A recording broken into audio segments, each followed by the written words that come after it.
Kisah Orang Kudus. Hari ini, tanggal 23 Januari. 1. Santo Ildefonsus, uskup dan pengaku iman. Sebagai seorang pemuda turunan bangsawan, Ildefonsus memiliki banyak harta kekayaan dan dihormati masyarakat. Kehidupannya dihiasi dengan kesenangan-kesenangan duniawi bersama dengan kawan-kawan. Meskipun demikian, Tuhan mempunyai suatu rencana khusus atas dirinya. Atas rahmat Allah, Ildefonsus merubah cara hidupnya. Ia meninggalkan segala kefanaan duniawinya, lalu mengikuti Yesus. Kemudian, ia mengajukan permohonan kepada pimpinan sebuah biara dekat Toledo, Spanyol untuk menjadi seorang biarawan. Permohonannya diterima. Sejak itu ia mulai menjalani sebuah corak hidup yang baru, yang bisa lebih mendekatkan dirinya kepada Tuhan. Perkembangan hidup rohani menjadi perhatiannya yang utama. Devosi kepada Bunda Maria merupakan kecintaannya. Ia kemudian dipilih menjadi abbas biara itu. Sebagai pimpinan biara, Ildefonsus mengerahkan seluruh perhatian dan dayanya demi kemajuan biaranya. Dengan bijaksana dan pandangan-pandangannya yang baik, ia mampu melawan ajaran yang tidak benar. Pernah ia menulis sebuah buku untuk melawan ajaran sesat yang menyangkal keperawanan Bunda Maria sebagai Bunda Allah. Pada tahun 657, ia diangkat menjadi uskup agung kota Toledo. Dengan bijaksana ia memimpin umatnya. Devosi kepada Bunda Maria yang menjadi kecintaannya merambat luas menjadi devosi seluruh umatnya. Bahkan atas anjurannya, di seluruh kerajaan Spanyol, devosi kepada Maria menjadi suatu ibadat nasional. Bunda Maria pernah menampakkan diri kepadanya. Pada waktu ia sedang merayakan misa pada pesta, Maria menerima kabar gembira dan mengucapkan banyak terima kasih atas jasa-jasanya untuk membela kehormatannya. Ildefonsus meninggal dunia pada tahun 667. 2. Santa Emerenciana, martir. Emerenciana adalah saudara angkat Santa Agnes. Menurut cerita rakyat, Emerenciana dirajam dengan batu hingga mati ketika ia sedang berdoa di makam Santa Agnes, 2 hari setelah wafatnya. Ketika itu Emerenciana masih menjalani masa katekumenat. Ia seorang katekumen yang rajin mengikuti pelajaran-pelajaran agama dan menata hidupnya menurut ajaran iman Kristen. Meskipun ia masih katekumen, kematiannya telah merupakan suatu permandian baginya, permandian dalam darah. Oleh karena itu cukup beralasan bila jenazah Emerenciana dimakamkan di pekuburan Kristen di Roma sebagai seorang martir. Kisah tentang seluruh hidupnya tidak banyak diketahui. 3.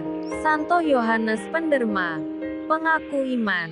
Jika kita yang hina dan tidak layak ini memohon bantuan Tuhan siang dan malam, kiranya perlu juga kita bersedia mendengarkan dan mengabulkan permintaan sesama saudara kita. Inilah pikiran dasar yang menjadi motto hidup Yohanes Penderma. Motto ini sungguh mewarnai seluruh hidup dan pelayanannya kepada umat. Yohanes lahir di Siprus pada pertengahan abad ke-6. Ia mempunyai seorang istri dan beberapa anak. Hidup mereka sekeluarga sangat bahagia. Tetapi karena suatu sebab, istri dan anak-anaknya meninggal mendahului dia ke alam baka. Peristiwa duka ini dianggap sebagai kehendak dan rencana Tuhan atas dirinya. Sepeninggal istri dan anak-anaknya, ia memutuskan untuk mengabdikan seluruh hidupnya bagi karya pelayanan kepada kaum fakir miskin. Harta kekayaannya dibagi-bagikan seluruhnya kepada para fakir miskin tersebut. Para miskin disebutnya sebagai majikan-majikannya yang menuntut pelayanan segera. Ia sendiri menganggap dirinya sebagai hamba dan pelayan mereka. Perhatiannya kepada fakir miskin ini semakin meningkat ketika ia diangkat menjadi Batrik Alexandria. Ia berusaha mengumpulkan semua kaum miskin, kira-kira berjumlah 7.500 orang, dan sedapat mungkin membantu mereka agar memperoleh pekerjaan. Setiap hari Rabu dan Sabtu, ia menyiapkan waktu khusus di gereja untuk berbincang-bincang dengan mereka, mendengarkan keluhan-keluhan mereka, serta menolong memecahkan masalah mereka. Terhadap orang-orang kaya yang kikir dan angkuh, ia bersikap tegas. Namun ketegasannya tidak mengurangi simpatik mereka kepada Yohanes, karena sikapnya yang lembut, ramah dan penuh cinta kepada para umatnya. Tuhan menganugerahkan kepadanya kemampuan membuat mukjizat, dan kebijaksanaan memimpin gereja. Ia dinamakan Yohanes Penderma karena kesediaannya membagikan hartanya kepada para miskin, dan kelembutannya dalam mendengarkan mereka. Ia meninggal pada tahun 624. Santa Martina, martir. Martina dikenal sebagai putri bangsawan Romawi yang kaya raya. Hari kelahiran dan kematiannya tidak diketahui dengan pasti. Yang diketahui tentang dirinya adalah bahwa ia adalah seorang wanita dermawan yang membagi-bagikan harta warisan orang tuanya kepada fakir miskin. Penganiayaan terhadap dirinya hingga mati diperkirakan pada masa pemerintahan Kaisar Alexander Severus tahun 222 sampai 235. Perlakuan sadis ini ditimpakan pada dirinya karena dia tidak sudi membawakan kurban kepada dewa-dewa bangsa Romawi. Ia dipaksa dengan berbagai macam cara yang kejam. Namun pendiriannya tetap teguh, yakni bahwa imannya akan Kristus yang memberikan kebahagiaan kekal lebih penting dari kehidupan dunia yang fana ini. Sejumlah mukjizat dihubungkan dengan Martina. Untuk menghormati dia maka pada abad ke-7 didirikan sebuah gereja kecil. Kemudian pada tahun 1634, Sri Paus Urbanus ke-8 tahun 1623 sampai tahun 1644 mendirikan sebuah gereja untuk menghormatinya. 5. Beato Henricus Suso OP, pengaku iman. Terlahir di Konstanz, Swiss pada tanggal 21 Maret tahun 1295 dengan nama Henry von Berg. Kemudian ia lebih suka mengenakan nama ibunya Suso. Henricus meninggal pada tanggal 25 Januari tahun 1366 di Ulm, Jerman. Pada usia 13 tahun ia masuk Ordo Dominikan dan selama 5 tahun menjalani pendidikan hidup rohani dalam ordo ini.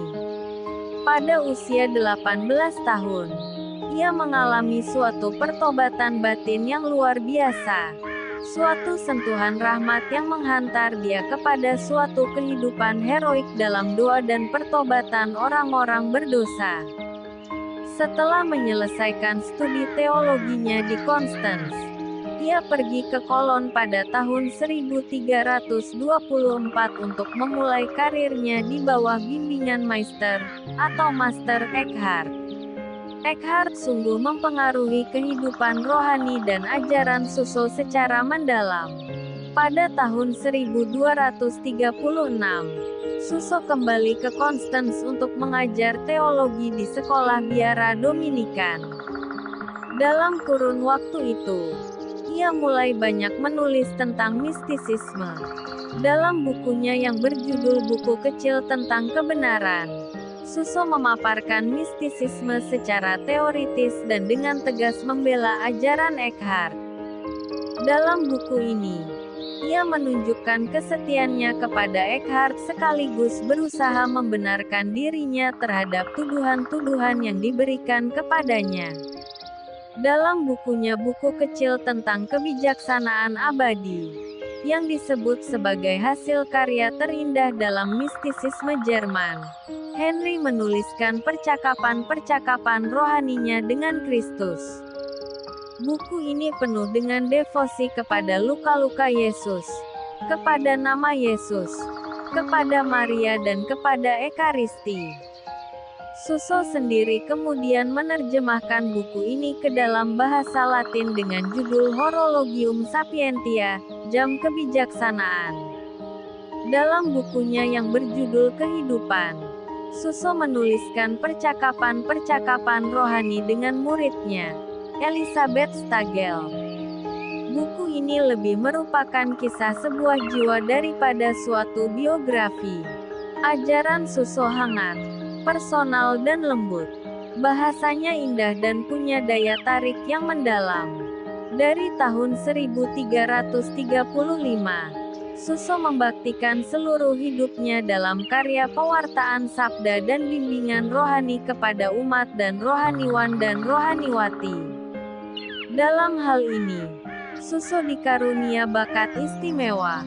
Karya ini mencampakkannya dalam kesibukan mengunjungi banyak biara untuk memberikan bimbingan rohani. Ia pergi ke biara suster-suster Dominikan di Swiss dan Nederland. Ia dibantu oleh sahabat-sahabatnya mistikus Johannes Tauler dan Henry dari Nordlingen.